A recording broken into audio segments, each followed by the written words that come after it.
সকালবেলা এমন এক কেলেঙ্কারির ঘটনা শুনে নিয়ে ঘুমটা ভাঙলো, যা আমি নিজের চোখে তো দেখিনি, কানেও কোনো সময় আমি শুনিনি। তো ব্যাপারটা কি হয়েছে বলো তো, একটু খোলাসা করে বলি। আমার ভাসুর আর শ্বশুর আজকে চোখ দেখানোর জন্য নেপালে যাওয়ার মানে চলে গেছে অলরেডি। তো আমার শাশুড়ি মা দুজনকে আগিয়ে দেওয়ার জন্য একটু রোড সাইডে গেছে। তো গ্রামের বাড়ি বুঝতেই পারছো, গসিপ তো চারিদিকে হবেই। তো সেখান থেকে ঘটনাটা শুনে এসে নিয়ে বলেছে।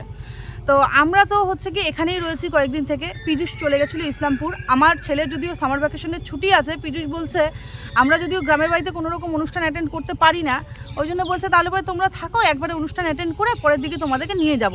তো আজকে রবিবার, কালকে শনিবার সন্ধ্যেবেলায় পীযূষ চলে এসছে, মানে রাত্রেবেলায় পীযূষ চলে এসছে এখানটায়, অফিস করে নিয়ে চলে এসছে একবারে। তো আজকে এখানে একটা বিয়ে, মানে 2-3টে বাড়ি পেছনেই বিয়ে। তো সেই বিয়ের আমি আগের দিন ভিডিও করে নিয়ে এসেছি। এখানে একটা গ্রামের রিচুয়ালস আছে। কি করছে গ্রামের বাড়িতে না, আমাদের সব রিচুয়ালসগুলো একটু আলাদা আলাদা টাইপের হয় না, যে গ্রামের বাড়িতে পান বাতাসা এগুলো খাওয়ার জন্য আমি ওই বাড়িতে গেছিলামও, ভিডিওটা ছাড়া হয়নি। তো কি হয়েছে ব্যাপারটা বলো তো, কোনো জায়গায় শুনেছো বিয়ের দিন সকালবেলা মেয়ে বিয়ে ভেঙে দিয়ে চলে গেছে বা মেয়ে পালিয়ে গেছে? এখানে তাই হয়েছে। আজকে মেয়ের বিয়ে, মেয়ে সকালবেলা পালিয়ে গেছে অন্য ছেলের সঙ্গে। তো ব্যাপারটা আমরা যদিও থাকি না, তো আমাদের অ্যাটেন্ড করা হয় না। তো আমি ভাবছিলাম না, পীযূষকে দিয়ে 2-1টা ওখান থেকে জিনিস নিয়ে আসাই, যেমন শাড়ি। আমি তো ব্যাঙ্গালোরে যখন গেছিলাম কোনো রকম সোনাদানা নিয়ে যাইনি, ওই জন্য না শাখা বাঁধানোটা, এই যে শাখা বাঁধানোটা আনিয়েছি। তারপরে হচ্ছে গিয়ে ওই যে আমার 3 পাতার নেকলেসটা, ওটা আনিয়েছি। শাড়ি ব্লাউজ সব কিছু আনিয়েছি কালকে। আর আজকে রাতেবেলায় যদিও মেয়ের বিয়ে, আজকেই সমস্ত কিছু। তো যাব আশা করে বসে রয়েছি, সব আশায় জল। খালি এই জিনিসটা ভাবো, মেয়ে এইটুকুন চিন্তা ভাবনা করলো না যে তার মা বাবার মনের কি অবস্থা হবে, যার সঙ্গে তার বিয়ে হচ্ছিল তার অবস্থাটা কীরকম হবে পরিবারের, মানে কিচ্ছু চিন্তা ভাবনা করলো না। শুধুমাত্র তার কিছু সুখ স্বার্থ চরিতার্থ করার জন্য ও আজকে ভেগে চলে গেল।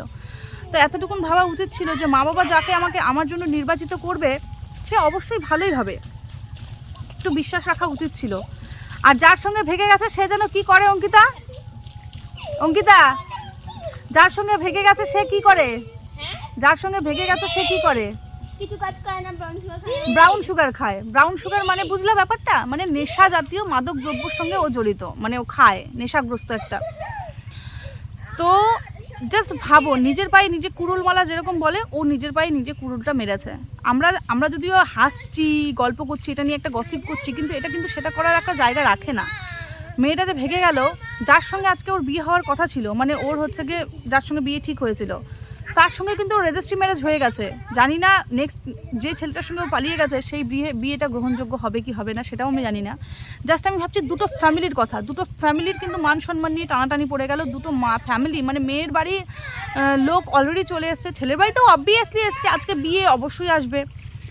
সেখান থেকে দাঁড়িয়ে মেয়েটা যে কাজটা করলো সেটা কি গ্রহণযোগ্য? তোমরা জাস্ট ভাবো।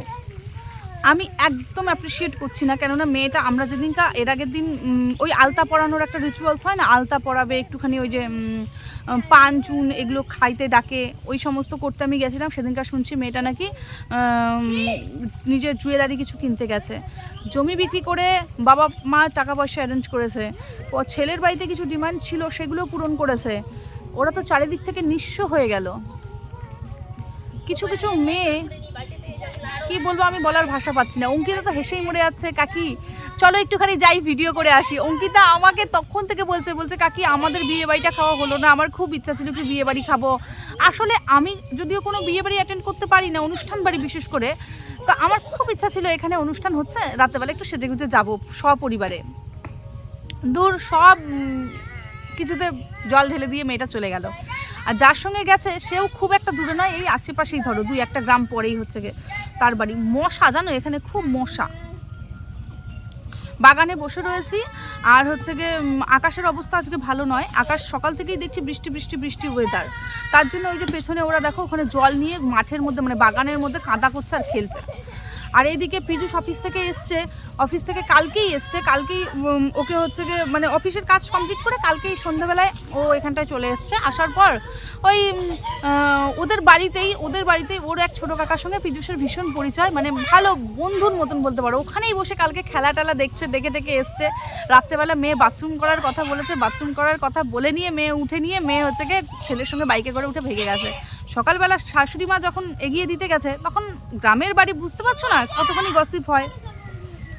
তো সেই গসিপই হচ্ছিল, শাশুড়ি মা শুনে এসে বলছে তোরা যে বিয়ে বাড়িতে ইনভাইটেড সেই বিয়ে বাড়ির মেয়ে ভেগে গেছে। এটা আমরা হাসছি কিন্তু হাস্যকর নয়, একদম হাস্যকর নয়। বাবি আমার একদম মাঠে মারা গেল।